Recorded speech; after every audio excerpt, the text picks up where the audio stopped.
Okay, this video will be covering foot and toe palpations for the foot and toe unit.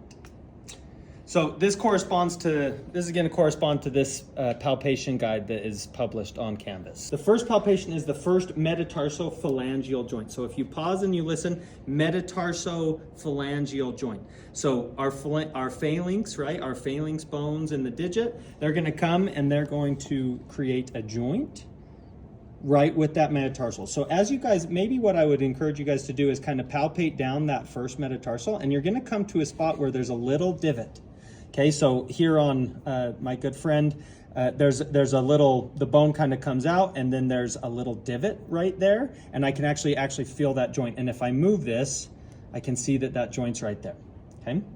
The next palpation is the first metatarsal, and if we walked down with this, then you've already palpated this. So the first metatarsal is right up through here. And then again, you'll notice as we move up proximally, there's going to be a little divot, and that brings us to our third palpation point, which is our first medial cuneiform.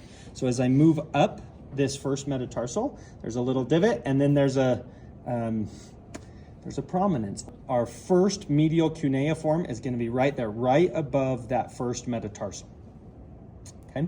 As we continue to move up proximally in the foot, so we have our first metatarsal into our cuneiform, and then we're going to keep moving up proximally, and this, there's a nice tubercle here. This is going to be our navicula right there.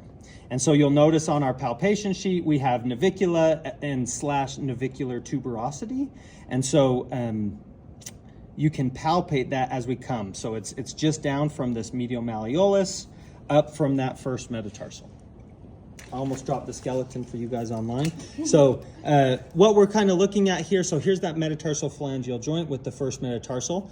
First cuneiform, navicula and navicular tuberosity, and then we're up into the talus.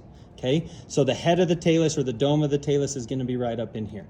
So as I move up in here, right, so I'm navicula here on this side, and as I move up, I can go like this, and I can really palpate. If I invert the foot, I can actually really feel that dome of the talus as it sticks out and protrudes. Okay, but I could palpate it along this entire region, just right where the tibia and fibula come down and form that mortise of the ankle. We have the head of the talus or dome of the talus right there. Moving on, we have our malleoli, medial and lateral malleolus. These are the bumps that come down that help create that mortise. So medial malleolus is part of the tibia. Lateral malleolus is going to be part of the fibula.